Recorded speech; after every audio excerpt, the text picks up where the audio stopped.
Hello everyone, it's me, Jana Marie, and now I'm going to share my 7 writing tips for every aspiring writers out there.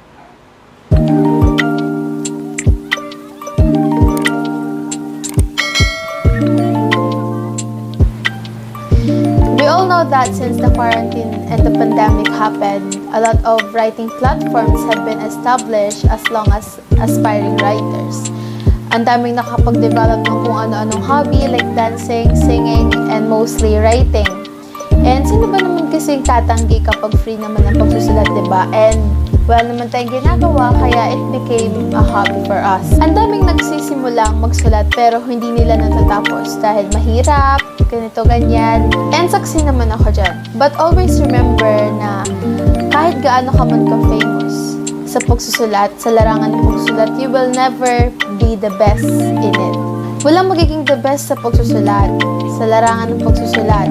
Even you are the most famous writer or author in the whole world, kahit anong gawin mo, meron pa ring flaw and imperfection ang story mo. And that flaw and imperfection is what makes your story good and worth it to read. But then, yes, you will never be the best in writing. But then, you will never remain stagnant. So, kung ano yung level mo ngayon, saan ka nagsimula, level mo doon, hindi ka magsistay doon. Hindi ka magre-retain sa ganoong level. Because as long as you continue and keep on writing, you'll also grow with it. As long as you love what you're doing and you have the passion to write. So now, without further ado, let's get started with our video. The number 1 writing tip that I will be sharing to you today is write what you want to read.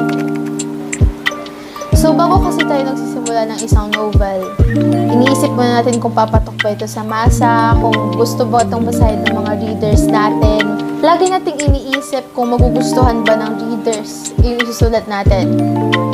Pero paano naman kung ayaw natin yung gusto ng iba, diba?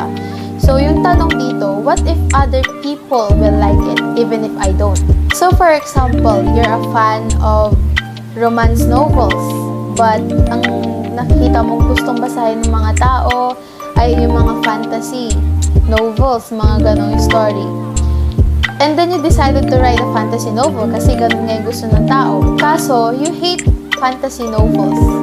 Nag-decide ka lang na yun ang isusulat mo dahil yun ang patok sa masa. So, how will you finish your story if you don't like what you're writing? Diba? So, importante na ang isulat mo ay yung gusto mong basahin at yung gusto mong genre. Kasi dyan nakasalalay kung tatapos mo ba yung story mo o hindi. Kung ang sinulat mo kasi ay yung hindi mo gustong genre, tiyak na mahihirapan ka sa pagtapos niyan. And I'm telling you, wala kang matatapos na story kapag ganun ang mindset mo. Mahihirapan ka kasi kung ang gusto mo ay romance novels pero ang sinulat mo ay fantasy. Mostly kung hindi ka naman nagbabasa ng fantasy novels, di ba? Yun ang problema ng karamihan na writers ngayon kasi nahihirapan silang tapusin ang isang novel kasi hindi naman nila gusto yung story ganoon. And kung ang sinusulat mo kasi ay yung mga gusto mo, yung gusto mong basahin, may engganyo kang ipagpatuloy na isulat yun kasi yun nga yung gusto mo, yun yung generang mahal mo, di ba? So, it will be much easier for you to finish writing a story if you're writing what you love. The number 2 writing tip is write with intention or write with a purpose. This tip is also important in writing industry kasi dito mo malalaman kung matatapos mo ba yung story mo. If you write just because you write, hindi mo matatapos yan. Write with a purpose. Ano bang gusto mong iparating? Ano bang gusto mong makamit? What is your goal? What's your purpose in writing this story? Kung ang purpose mo ba ay dahil gusto mo maging sikat na author someday, dahil gusto mong i-voice out yung opinion mo sa ganitong sitwasyon, or what? But never write because of money. Alam ko, isa sa mga benefit if you're an author ay syempre magkakasweldo ka, you have money, but then don't make that as your purpose because wala kayong matatapos kasi sa umpisa pa lang alam nyo na mahirap and hindi ka agad kikita sa pagsusulat. And kung yun yung nasa isip mo, siguradong mag-give up ka kaagad sa pagsusulat. So if you're going to write, don't just write. Dapat may purpose ka sa pagsusulat, your intention, ano ba yung goal mo. And the goal that I can suggest to you is to finish what you've started. Sinulat mo inumpisahan mo You started it with the prologue, then end it until the epilogue. The number 3 tip is write as often as you can. If you can update 2 to 4 times a day, then that's better. Kung kaya mo everyday, edi mas maganda as long as you're writing as often as you can. Kasi ilagay mo yung sarili mo sa sapatos ng ibang tao. Isipin mo na ikaw yung reader ng story na sinusulat mo and ang tagal mag-update. Mag-stay ka pa bang basahin yun? Siyempre hindi. Lilipat ka na doon sa completed na story dahil sa tagal mag-update, nakalimutan mo na yung nangyayari sa last chapter. And for me, kapag nagsisimula ka pa lang talaga sa pagsusulat, if you wanted to gain more readers, more voters, mga commentors, ito yung pinaka-best way na dapat mong gawin. Write as often as you can. Kasi gusto ng reader yung mabilis mag-update. Ayaw nilang ang tagal na maghihintay pa sila ng isang buwan para lang sa next chapter. Siyempre, hindi na sila magtatagal sa story kung gano'n naman katagal mag-update. So, take note of this tip kasi this will help you to gain more readers for your story. The number 4 tip is use the show don't tell technique. So, the show don't tell technique is mostly used when you're explaining the emotion of your character. So, for example, you're writing a first point of view story and then isulat mo doon na ako ay natakot ng bigla siyang sumigaw. That kind of sentence is telling. Sinasabi mo lang, hindi mo pinapakita kung ano bang nangyari sa kanya, ano bang nangyari sa character mo nung natakot siya. So, show it through actions. So, expand mo siya, gagawin mong nagsitayuan ng balahibo ko at napatalon ako dahil sa takot nang bigla siya sumigaw. That's better. The show don't tell technique will really give you a lot of benefits. Kasi nakakatulong ito para hindi ma-bored yung mga readers mo. Kung ikaw yung nasa readers tapos nagte-tell ka lang, hindi mo pinapakita yung action nung character, sa tingin mo ba hindi ka maboboard? Of course, maboboard ka kaagad kasi hindi mo na i-imagine ng mabuti. So, ang dami nagsasabi na baka ang pangit na basahin kapag nasobrahan ka sa explanation. But then, yeah, it's true. Kapag nasobrahan ka. So, dapat know your limits. Huwag mong masyadong hahabaan yung explanation, lalo na kung parang nonsense na lang naman yung mga dinadagdag mo. Kasi, maboboard talaga yung readers niyan. And then, dito rin sa show don't tell, one of its benefits is, di ba, sa words. Madadagdagan yung words ng story mo. Kasi, di ba tayong mga writers, meron tayong goal na number of words. Mostly, para sa akin, ang goal ko ay 3,000 words up. 3,000 plus words. Pero most depende namang 2,500 or kahit 2,000 kapag sisimula ka pa lang, 2,000 to 3,000 words. Ganun lang. Kasi nagpapadagdag talaga yung show don't tell sa words ng isusulat mong story. The number 5 tip is just write to write. Itong tip na to, applicable talaga ito lalong-lalo na sa mga magsisimula pa lang sa pagsusulat. Karamihan siguro iniisip na agad na ano kayang iisipin nila kapag ganito yung sinulat ko. Baka sabihin nila pangit yung sinusulat ko. Baka ang dami mag-bash sa akin. Ganyan. Ang dami na agad iniisip. Why can't you just write? Diba? Magsimula ka.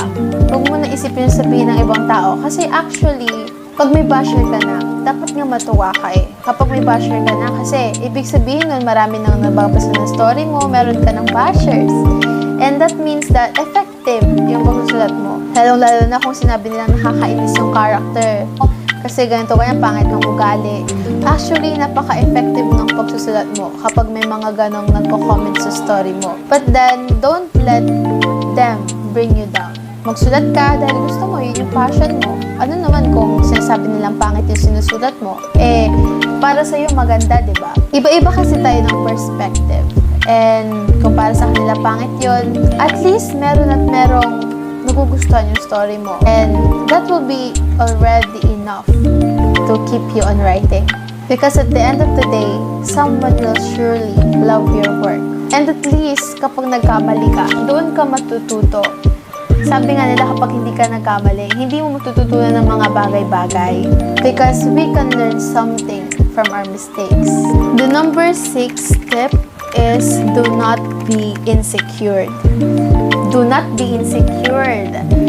Ito yung siguro na maraming writer ang nag-give up dahil sa insecurity. Nagsa-start ka pa lang pero pag may nakita ka na kakasimula pa lang niya tapos ang dami niya na agad ng followers, iisipin mo, bakit ako ang tagal pa magkaroon ng followers? Bakit siya ang bilis? Actually, mahirap matuto kapag punong-puno ka ng insecurities. Try to believe in yourself.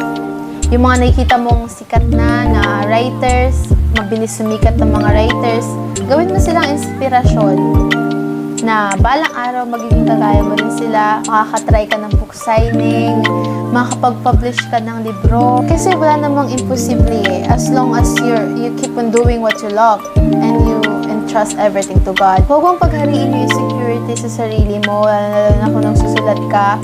Kasi hindi mo matatapos ang story mo kapag lagi mong iniisip na ang pangit ng story ko, ang ganda ng kanya. Kasi mag-i-improve ka naman And don't ever compare yourself to other people. Kasi every people has their unique side. Lahat tayo unique. Mark na natin unique, diba? Ugali natin unique.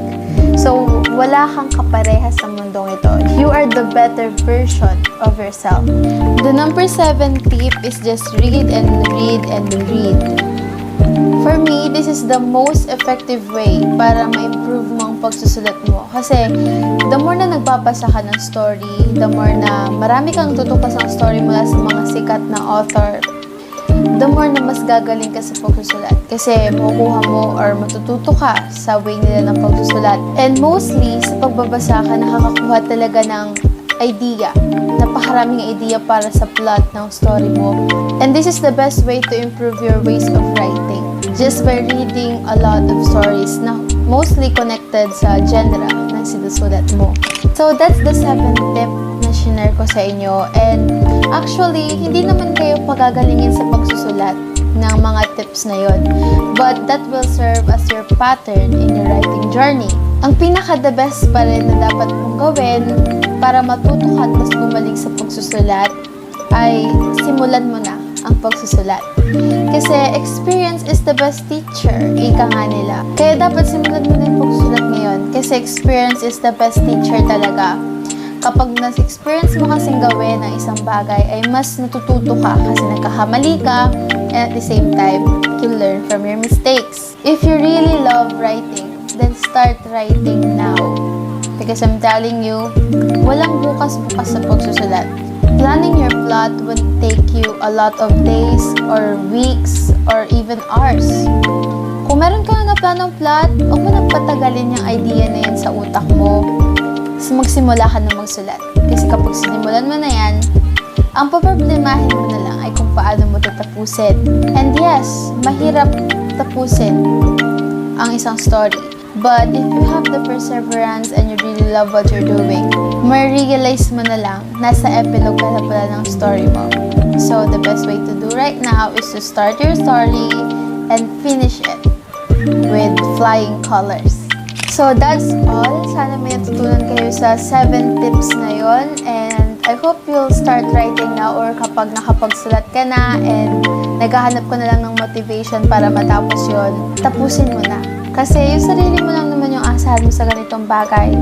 Wala kang readers, maghintay ka. And just update as often as you can. Kasi yun yung pinaka-effective way to gain more reader. And that's all. I-comment nyo na lang sa baba. Comment nyo down below kung ano yung gusto nyo i-content ko sa susunod kong video. And I hope you love this video. Bye!